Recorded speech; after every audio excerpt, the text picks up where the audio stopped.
My name is Lisa Piccone, and I am the Economic Opportunity Fund Director, and this is the nonprofit application webinar. However, all of the webinars are very similar because the essence of the questions we ask are the same for all applications. The nonprofit application is slightly different because of some of the questions that only apply to organizations and not businesses or individuals, but this will focus on the nonprofit application.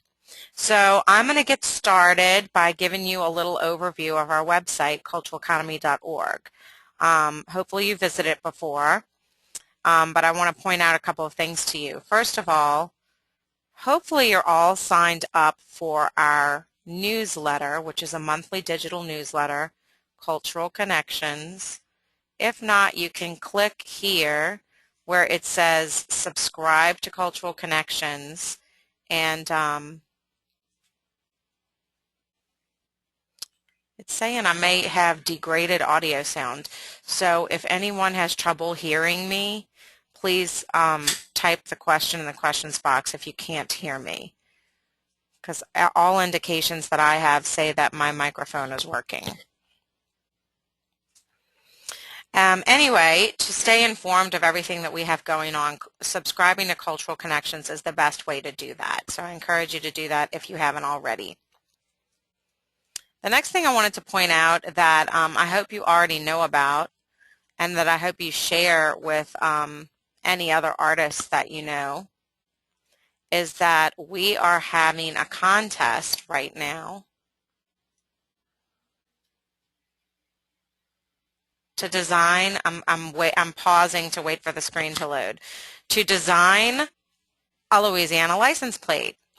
So we had a bill signed into law by Governor Jindal earlier this year to create a specialty license plate for Louisiana Cultural Economy Foundation, and we're having a contest statewide. Any artist statewide that's at least 21 years old and lives in the state of Louisiana is eligible to enter our contest to design a license plate.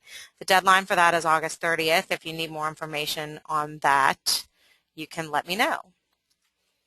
And the other thing I wanted to point out, especially since nonprofits are on the line today, is that tomorrow we're having our creative funding webinar. Now, we've been traveling all around the state, and we've been to Shreveport and Alexandria, Lake Charles, Houma, probably Bossier. So we've been traveling all around the state letting nonprofit organizations know that you could possibly be eligible for BP settlement funds. And we've been going around the state spreading our message, but just to make sure that we reach out to everyone, we're having a webinar tomorrow at 2 o'clock. So if you're interested in learning more about that, I encourage you to attend the webinar, and you can contact me for more information on that. Also, I'd like to let you know that Lafayette, Louisiana, our annual fundraiser, is going to be November 2nd this year. And once again, by signing up for our newsletter, you can find out about all of these exciting things as soon as we know about them. Finally, I'd like to point out this resources section. We try to publish as much information as we hear about that are opportunities for artists, funding and grants, so that when our grant funds aren't available, we can let you know about other grant opportunities that are available.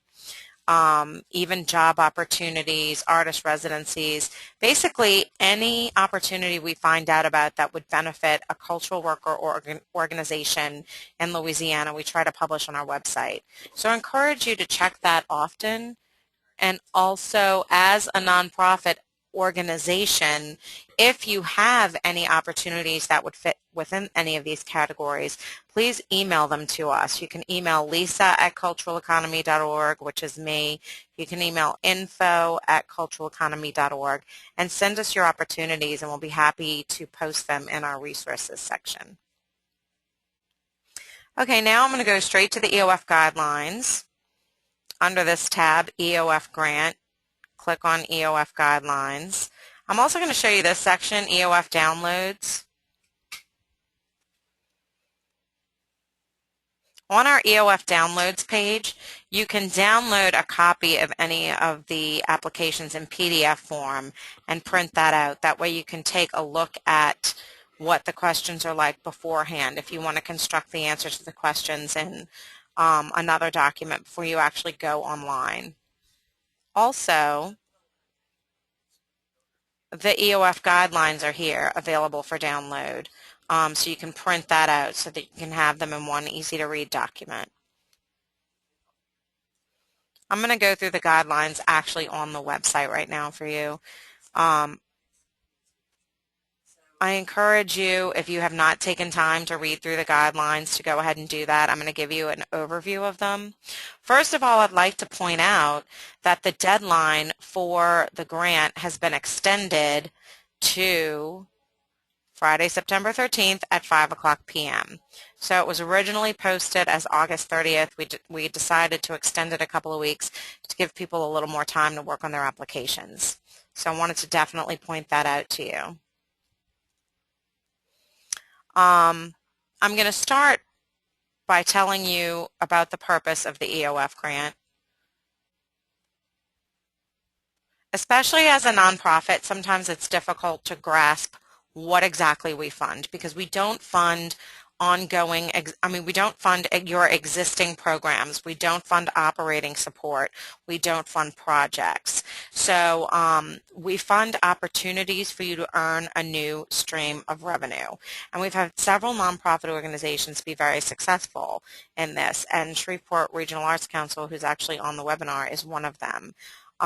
We've given them a couple of grants. One was to create an artist e-commerce marketplace online that benefits both the Arts Council and the artists involved. And the other was to expand their food offerings to offer catering services. And so these are two new avenues that they developed to actually earn revenue so that they're reliant less on grant funding. So we're encouraging you to look for earned income streams.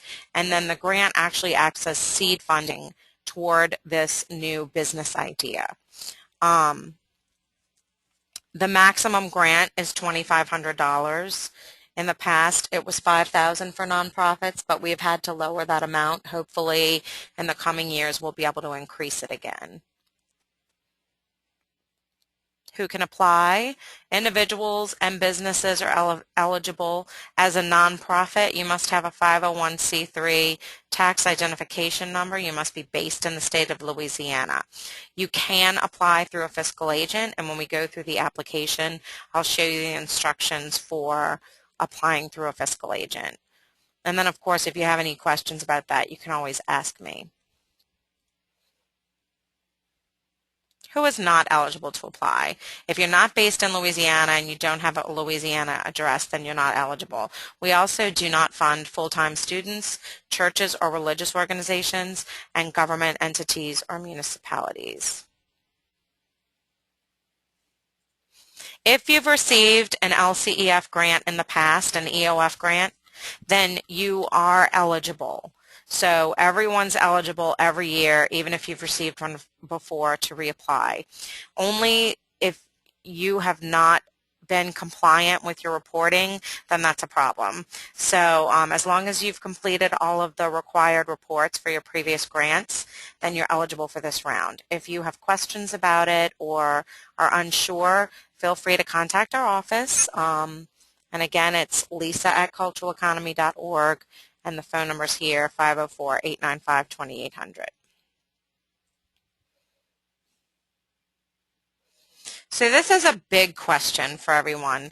What does EOF fund? And here, simply put, the EOF fund supports activities related to an opportunity that will create a new long-term earned revenue stream, just like I talked about a minute ago. So all these examples, travel, material supplies, professional fees, equipment, marketing, all of these things are eligible for our funding as long as they relate to your opportunity to earn income. So a lot of times I try to tell people Don't focus on, do you fund website development? Do you fund travel to a conference? Do you fund equipment purchase? But rather focus on what the end goal of what you're trying to do is, so that if you say, I have this idea and that's going to result in a new stream of revenue for my organization, and this is what I need to accomplish it, then whatever you need to accomplish that goal will be eligible for the funding. That's pretty much how it works. Now, there are some things that we will not fund.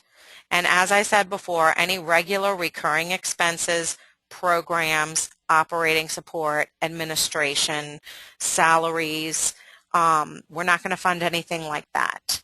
Any kind of real estate purchase, new construction, renovation, first of all, $2,500 is probably not going to come close to being able to fund something like that. And none of that is directly related to an earned revenue stream. So that's not going to count towards our funding. It says purchase of equipment not related to a new opportunity to earn income. Many times equipment purchases are related to an opportunity to earn income, and that would be eligible. Especially for nonprofits, we get requests for sponsorships, fundraising events, annual events, festivals, anything like that is not eligible for our funding. The EOF supports an opportunity for you to earn income year-round. It needs to be a long-term revenue generator. So something that's once a year isn't going to be really long-term. Ideally, we want it to be something that could potentially earn income for you every single day of the year. And then it says applications not focused on a specific new opportunity, teaching opportunities as a main source of income, and business startups. So helpful hints for writing a successful grant application. I encourage you to become familiar with this page before you start working on your application. And I'm actually going to start at the bottom here where it says the following criteria. This is what the reviewers use to rate the applications. I know this like highlighter pen is kind of messy. But we want to make sure that the application is clear and specific and articulate. So as nonprofit organizations, you're really good at writing grants. So this doesn't apply to you as much as people that are not as experienced in it. But make sure that your application completely defines what you want to do, and that you have enough information there for us to know what the end goal is. A lot of times people will write things and it'll be too vague for us to make a decision. So make sure you have enough information, and that by reading the application you can get a complete picture of what it is that you're trying to do. Innovation and creativity, this is very important. The grant fund focuses on new, unique opportunities. What does that mean? We want it to be new, something that is different from what you normally do, but obviously within the same vein and within your current capabilities. So sometimes things are just completely innovative and it's different and no one else is doing it, and that's fantastic because that's going to give you a good competitive edge. But if something is just new for you and not like, building an e-commerce website is not a unique idea. Everybody's doing it. Creating a mobile app, although we did fund one last year. Actually two. We funded 2 mobile apps. It's not necessarily unique, but if what you're doing is unique, then that makes it unique for you, so that's eligible. The applicant has established that the opportunity will be completed based on the budget presented. Our grant's small, it's $2,500. And sometimes, many times, the budget is going to be larger than $2,500 in order to get the entire idea realized. And so in that case, we need to make sure that you have other income sources and that you're going to be able to complete, the opportunity in its entirety with our funding. So that comes into play. Obviously, the opportunity has to have the potential to increase your income or revenue on a long-term basis. That's like the primary criteria for the grant. If the opportunity benefits you as well as the overall cultural economy, then that's a bonus. It's not a requirement. It just has to benefit you financially and be unique to what you're currently doing. But if it also benefits others, we like that. I mean, obviously we want to make an impact on the cultural economy as a whole, and being able to do that is beneficial to all of us. Does anybody have any questions so far? I don't think there's any questions in the box at this point. Let me know if I'm going too fast or if something's not clear. And like I said, I encourage you to go back and review that page because it's important. I'm going to talk about required attachments when we get to that part of the application, but for nonprofits, it's a current annual operating budget. Oh, it says Elisa of Board of Directors. I just noticed that there's a typo on our website. I must have wrote that. List of your Board of Directors, your audited financial statements, or your 990, just some financial document that you have available. And I'll talk about the samples of work as well. And I'm going to show you how to upload them. It's very easy within the online system. I've already discussed the maximum grant amount of $2,500. We do have an opportunity for collaborative applications if you have two nonprofits wanting to collaborate, or even a nonprofit and a business or an individual. And if you're doing that, I'd like to talk to you separately. It could possibly be considered for a higher grant dollar amount, not guaranteed. Examples of fundable activities. This is going to be similar to what I talked about before. Like, don't focus on what are we going to pay for. Rather, focus on, is this a unique opportunity for me to earn income, and then what do I need in order to accomplish it, and that's what we'll pay for. Now, the rest of it, you can go through the grant payment and the reporting and how it works after you get the grant. So all this is available on the website for you to review. We require an interim report that's really easy. It's like 3 or 4 questions, and a final report approximately 1 year after you receive the grant. I want to take a look at the timeline for the 2013 EOF round. Okay, we're in the webinars right now. On August 30th, we have a draft review deadline. I am available to review a draft of your application. So if you want to, there's a couple of different opportunities available. You can call or email and present your ideas to either Dorian or me, and we can let you know if you're on the right track, if it sounds like it's eligible. After that, you can go ahead and create a draft of the application. There's 2 different ways you can do that. You can go into the online system, or you can do it in like a Microsoft Word document and email it to us. And I'll be happy to review a draft and make suggestions, make sure you're on the right track. A lot of times it's good to get kind of that third eye to look at it and make sure all the questions have been answered and all the details are presented. And also, I can kind of tell what kind of questions come up in past review committees. So sometimes I can look at it with that eye. I don't know what's going to be fundable this round because it's very competitive and every year is a different story. So it depends on how many applications we get and what the applications are requesting and how unique they are. So every year things change.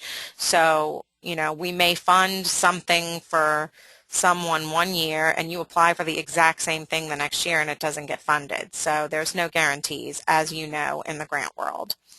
But I'm happy to give you feedback on your application, and the deadline to submit that is August 30th. And as I said earlier, the deadline to submit the application is September 13th. That's a Friday. Deadline will be at 5 o'clock Central, which is our time. It's a hard deadline, meaning at 5:01, your application will not be accepted. So this is not something that's flexible. The system is set up to cut off after 5 o'clock and not accept any more applications. So inevitably, I have people emailing me at 4:45, 4:50 and saying, oh, my computer froze, or I'm trying to hit submit and it's not going through. So I really encourage you to hit the submit button within enough time to anticipate some of these things that just happen, because there's nothing I can do after 5 o'clock. Then we have, the schedule. Basically, we want to get the grants paid out before the end of the year. We'll have the committee review, the board approval, and then the notifications.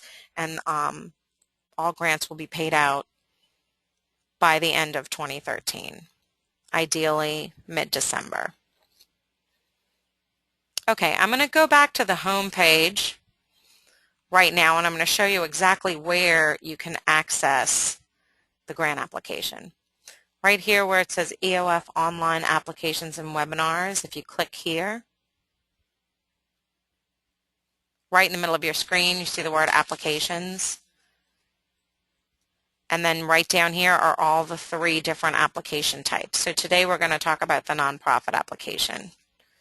Now, if you've never applied for an EOF grant before, you're going to need to click here to set up your login. You're going to use your email address and you're going to create a password.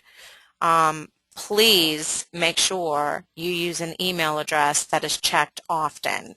And I will emphasize this for nonprofit organizations, because in the past we've had either an intern or a grant writer or someone that's not in charge at the nonprofit to fill out the application and use their email address, and then the emails get lost. So email is our primary form of communication. That's where we're going to let you know if we have questions about your application moving forward. We're going to let you know if your grant's approved. The email address is where we're going to send the grant agreement. It's very, very important.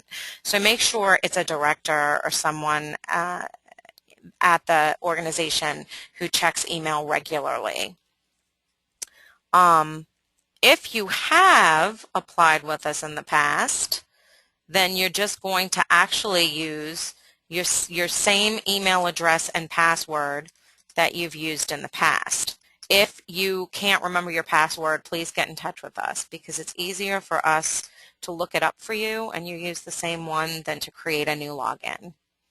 So I've actually got a few different logins here, but I'm going to select my arts organization because that will take us to the nonprofit application.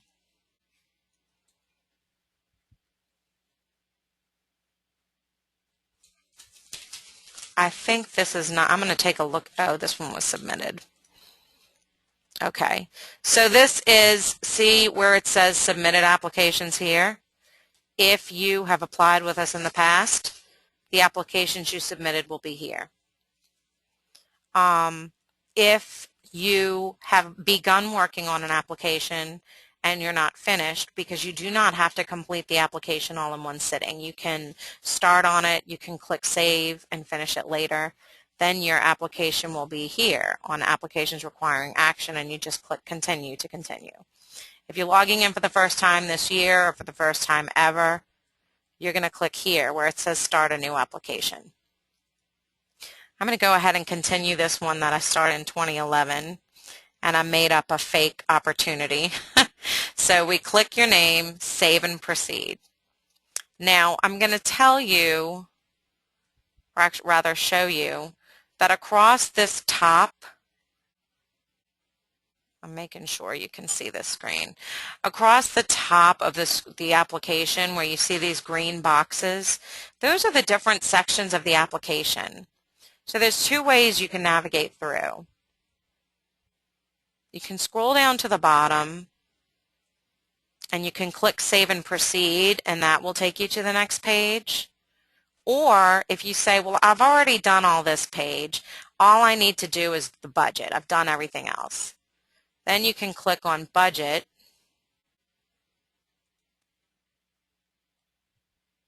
and it'll take you straight to that page. So I think that makes it easy to navigate through, especially if you're in progress working on it and you're coming back to it several times. So contact information is what we just saw. I'm going to go to the organization information now. This is the box where, oh, let me talk about, where does it say about the Microsoft Word? I think this application's missing that section. In some of the other applications, we have a note about composing your answers in Microsoft Word that I want to point out to you. Here it is. It's in the About Your Opportunity section. Earlier in the presentation, I mentioned that there's a couple of different ways that you can work on your application and a couple of different ways that you can submit a draft of the application for review. So one of them is just to actually come in here and start filling it out. Sometimes people think it's a little tedious to be working up answers in these little boxes. One option is that you can take your mouse on the right-hand bottom corner and stretch it out. See, then you can kind of see the whole answer.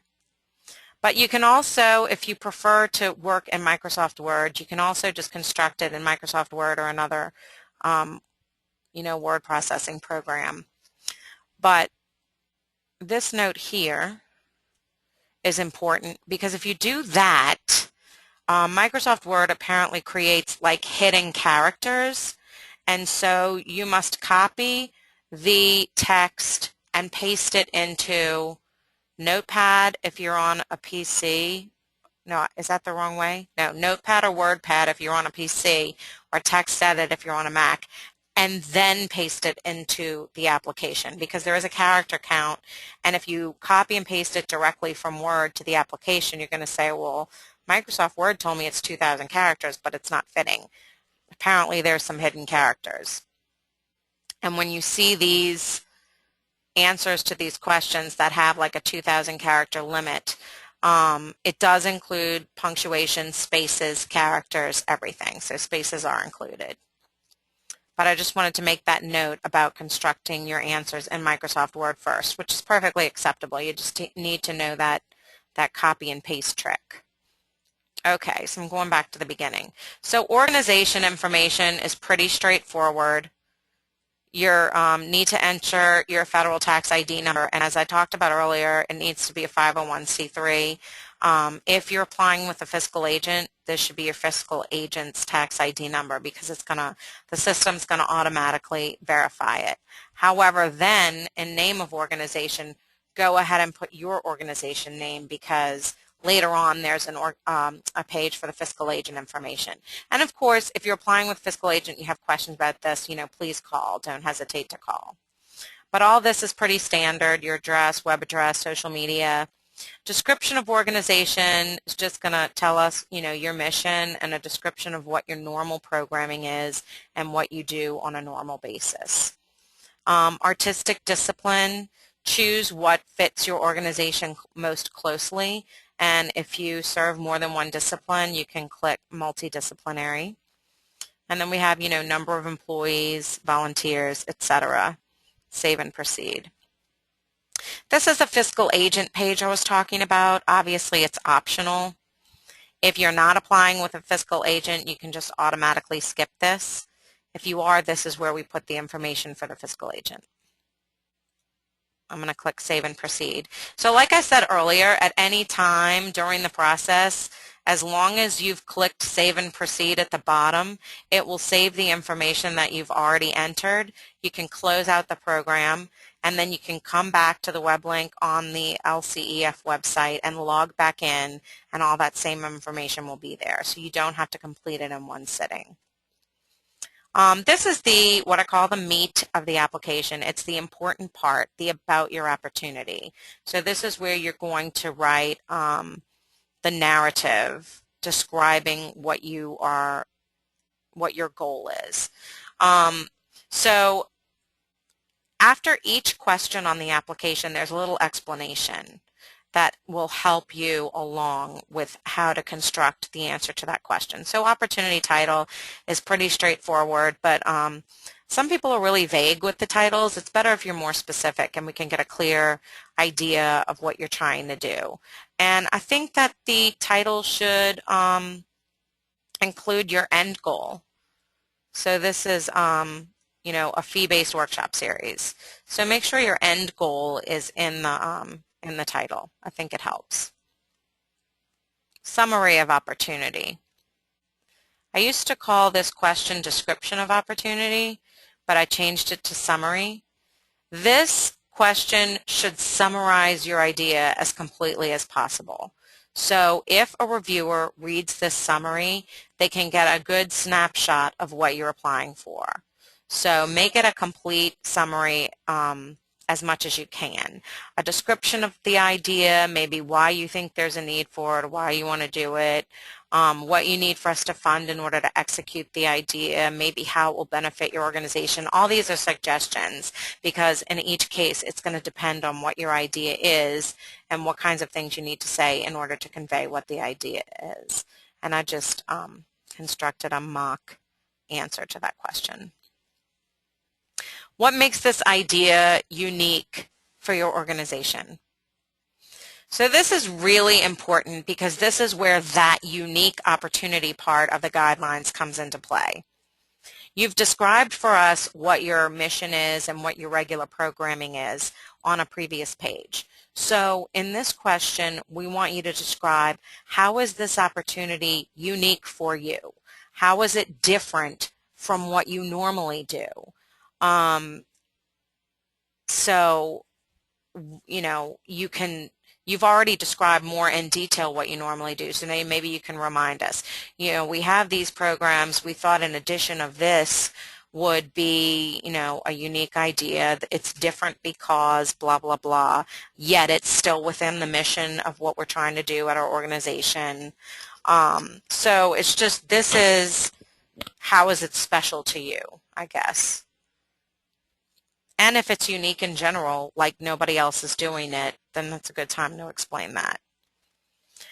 How will you earn income as a result of your opportunity? So this is going to tell us exactly how you're going to earn income. How are you going to convert this idea into direct sales? For example, how much are you going to charge for it? How much profit will you make? Where do you see the profit? Where's your return on investment? How much do you have to spend before you make a profit? Things like that. How do you know there's a demand for it? So have you had requests for this certain thing? Who is your competition? What is the market for this? There's a lot of things that are important to convey in this. We want to know exactly how you're going to earn income. Next, what are the long-term financial benefits? So this is going to tell us where the potential is long-term. How are you going to earn income on an ongoing basis? Possibly, what else can you do to expand the idea and diversify the revenue stream? Sometimes what people are applying for is kind of the first step, and then the idea may have legs, and you may say, maybe after the first 2 or 3 years, we're going to expand to do X if it's successful. So that's where you can talk about the long-term possibilities of the idea. We also want to know that it's not a one-time shot. So if you're applying to create a CD or something like that, you're going to sell the 100 copies that you print, and then what's going to happen? So where's the real long-term opportunity? Where's the thing that's going to continue to earn income over the long term? That's what we're really looking for. Now, the location of the opportunity could be, where your nonprofit's located. If your opportunity does involve travel, you can go ahead and put that city. Usually it's where the nonprofit's located. What is your marketing plan? This is really important because a lot of times people will present an idea but then not really have a plan to make sure people know about it. So we want to know how you're going to get the word out, because this is a new opportunity, something you haven't done before, so you're going to need to let people know. So how do you get the word out to your current members or your current clients? How do you get the word out to new people? And by the way, sometimes with nonprofits, they'll want to apply for something that's going to expand membership. I don't think we have that listed in things that aren't funded, but something that expands membership is not considered a new unique revenue stream. That's considered adding to an existing revenue stream. So keep that in mind. So is there a specific niche for this? Are you going to go after a certain market? How are you going to reach them? Sometimes paid advertising is appropriate. Sometimes paid advertising is not affordable. There's a lot you can do with social media. Maybe you have some pro bono stuff you can work with. So we just want to know, if there's printed materials or anything like that, make sure any of the marketing that's mentioned in the application make sure that's included in the budget, because we're going to have a question if there's something that's addressed in the application that we don't know how that's going to be paid for. So make sure all of that ties in together. Then we have, and in the event of partial funding, we'll be able to complete the opportunity. We realize that our grant amount is small, so we want to make sure that you're going to be able to completely realize an opportunity with the funds provided. Then if you've received funding from us in the past, you would click yes here. If not, click no. If you have, select the date you received the funding, and if you have, briefly describe what you got funded for and maybe how it's going right now, just a little brief description. If not, just type something like this, or NA, or no. This is a required question, so you actually need to type something in this little box. Date opportunity begins. You can say like ASAP, as soon as I get the money. Maybe it's something that you're not going to start till the spring, so you can put a date that's later on in the year. But we want to know when you're going to be able to start executing whatever it is you're trying to do. Typically, you shouldn't have an end date because it should be an ongoing opportunity. Also, we don't fund things that are pre-existing or that occurred in the past, so the date should technically be past the grant application date. Then we have like what parishes will the opportunity serve? Are there racial ethnic groups that are served? All these things are not used in the decision of whether or not to fund the application. They're just things, as you know, that we have to report back to our funders. Okay, I'm going to move on to the budget.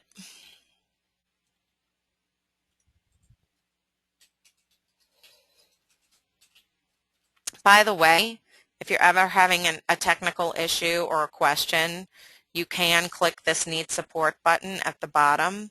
The Need Support button goes to our online provider. So if you want, you could also just email me and I can help take care of your problem. Lisa@culturaleconomy.org.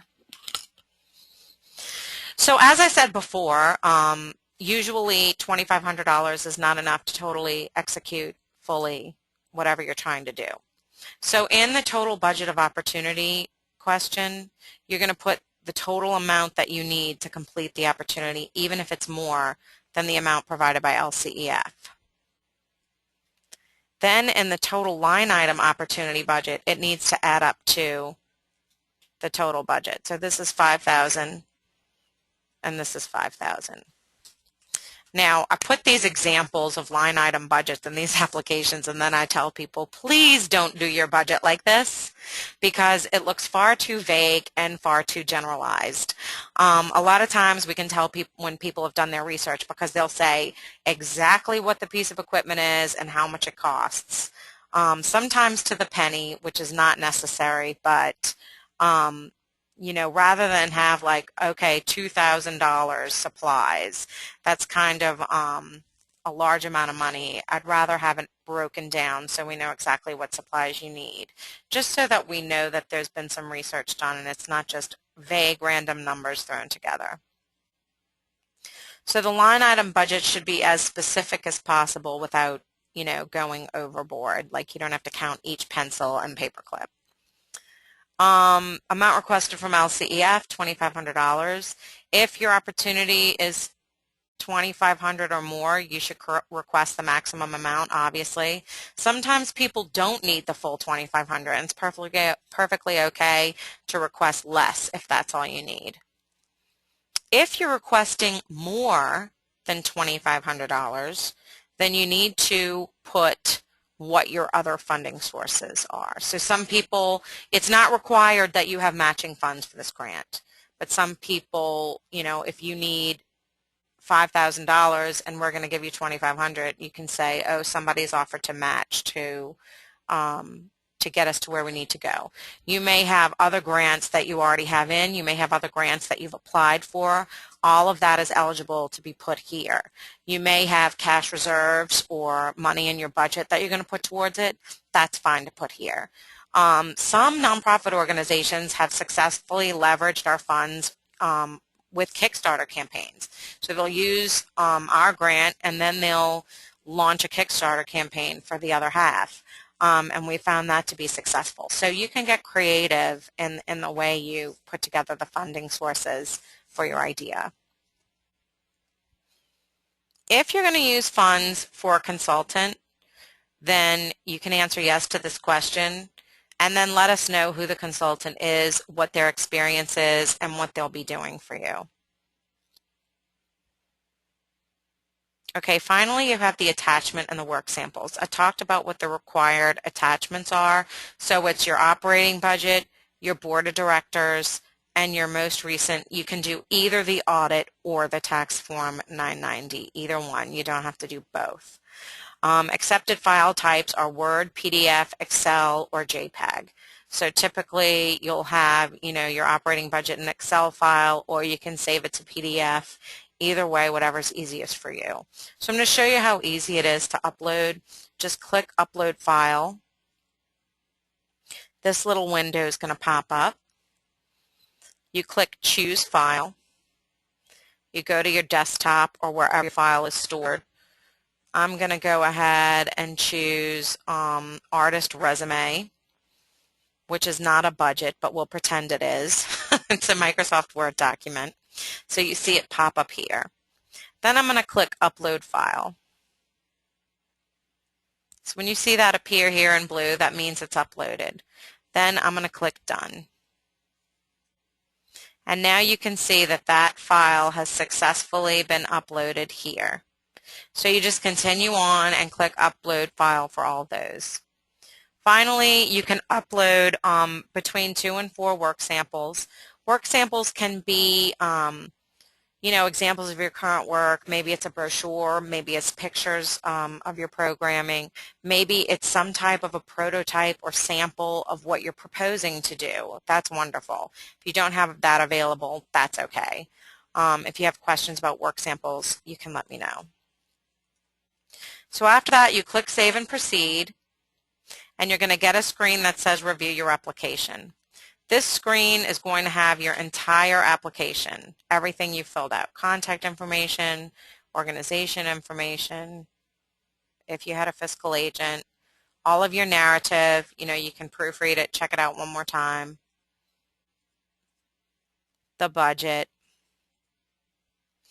And then at the very bottom, there's going to be 2 options, Submit or Save Only. If you want me to review a draft of your application and it's all in here and ready to go, click Save Only and then send me an email, and I'll need your login information. I'll need your email and password that you use to get into the system, and then I'll go in and look at it. If all of that's been done and everybody's happy with the way it is, you can click Submit and it will go through. Now, when you click Submit, you will receive an email confirmation that the application's been submitted, obviously to the email that you entered into the application. So if you do not receive that confirmation, then something went wrong with the submission. There's also a screen that pops up after you submit it, so you'll know whether it's submitted or not. If not, you click Save Only, and then you can come back to it later.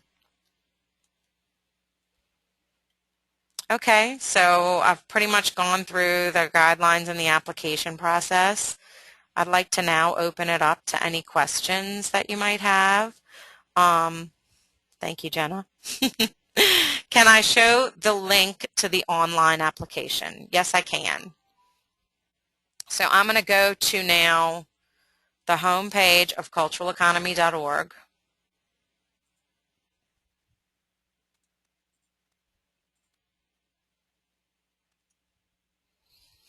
This link here says EOF Online Applications and Webinars. It's on the home page, right underneath this little purple billboard. And then In the center of your screen, you should see the word applications.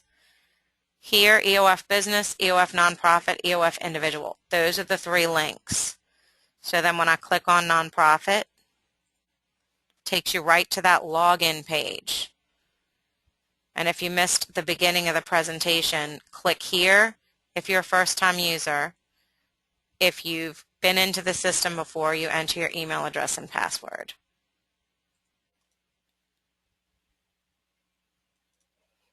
Okay. So there's 2 options to ask questions. You can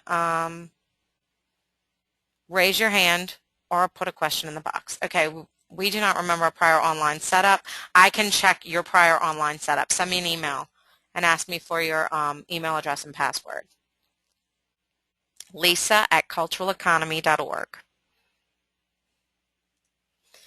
Can we, if applying through a fiscal sponsor, can we provide their 990 audit statement and board of directors? Yes. Yes.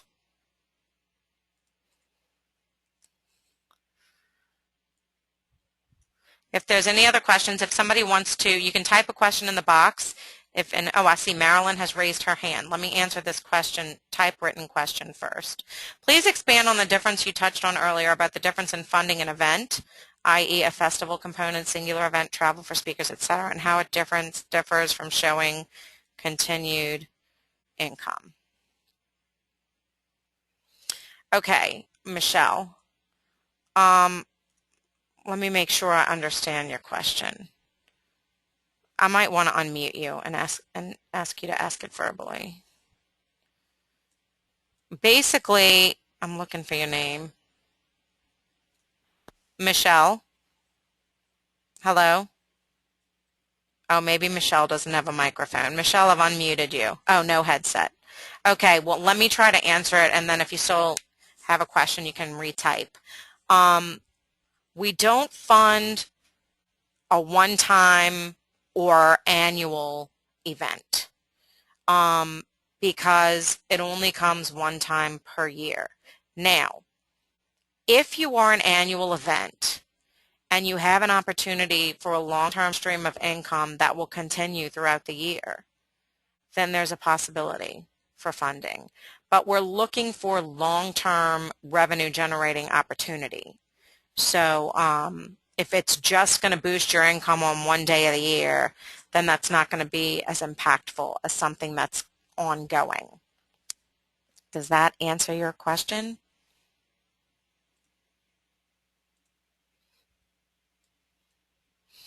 So not for something to help self-fund the event. In-kind services be used. Oh, that's a different question. Michelle, I'm not sure something to help self-fund the event. Maybe you should email me or we should talk separately because I'm not sure what you mean by that. Not something that's going to fund the production of the event, probably not. But maybe you should email me or give me a call because honestly every situation's different and this is not a black and white process. So we can, I'm open to discussing anything with anyone. Okay, I'm going to unmute Marilyn. Hi, Marilyn. Marilyn, are you there?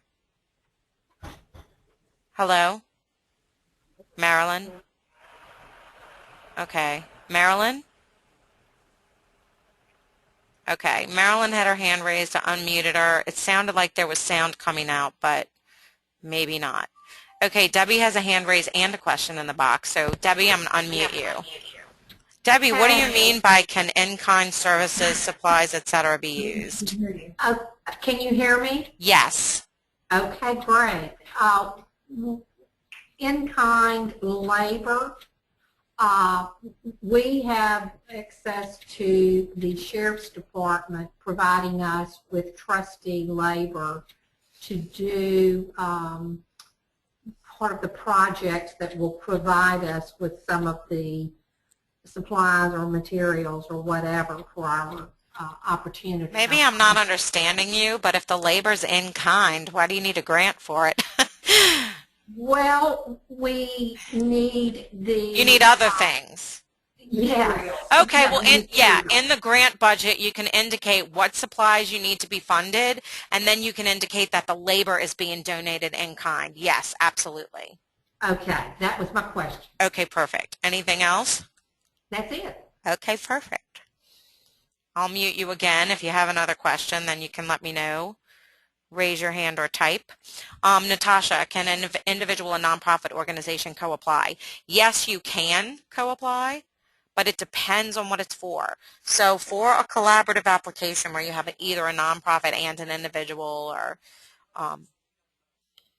it depends. If both people benefit financially from the opportunity, so if you, Natasha, benefit financially, and if Moscow Nights benefits financially, then it could possibly be considered a collaborative application. However, if you as an individual are being paid a fee as a result of the opportunity, then you'll be considered a consultant on it and not a collaborator. So we can talk more specifically about your opportunity and see which one that fits into, because sometimes people are confused on that. So a consultant that is being paid to do a job is not considered a collaborator on an application. You both have to benefit financially in the long term. So I hope that answers your question. What if I wanted to try to get a marketing endeavor funded, like a phone, text, SMS service? Well, that sounds really interesting, Jenna or Gina. I think we could definitely talk about that. Basically, if it's something that's going to end up earning income for the applicant over the long term, then yeah, and it sounds like it would be a unique thing too. So, you know, just go through all the things we went through in the application. Is it going to be earning income over the long term? Can you define who the market is and what they're going to pay for such a service? You know, those are all the things. But yeah, it sounds like it would be eligible.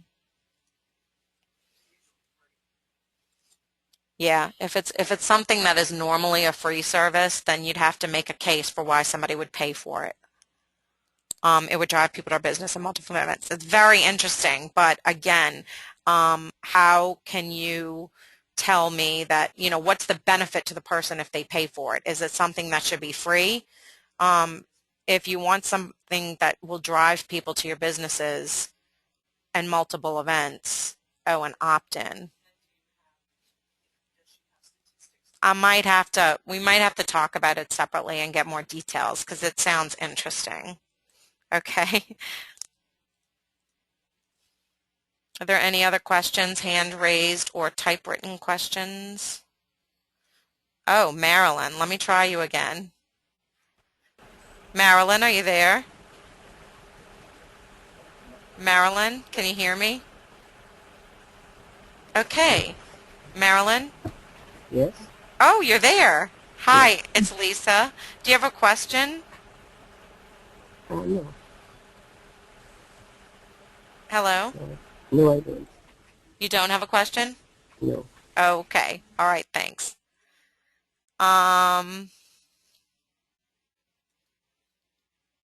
Okay, I don't have any more hands raised, and I don't have any more questions in the questions box. One last call for questions. If you have a question, you can click the hand raise, or you can type, oh, Natasha. Hello, Natasha. I've unmuted you. You know, it's so great to have that seminar sitting, Oh, thank you. and listen to you. It's a great idea. It saves a lot of time. Okay, And good. Well, traveling. And glad you traveling. enjoyed it. That's great. Yes. All right, thanks, Natasha. Thank you very much. Is there anyone else with a question? Okay, I have no more hands raised. I have no more questions in the question box. I want to remind you that Dorian and my name is Lisa, and we are both here to answer any of your questions, especially regarding your specific applications. You can call our office. It's 504-895-2800. you can email me, Lisa, Lisa, at culturaleconomy.org, and I'm happy to help you through the process. So thank you so much for joining us today. Thank you for your time, and thank you for taking the initiative to learn more about our application process. I wish you all luck, and I look forward to hearing about your opportunities. Thank you so much.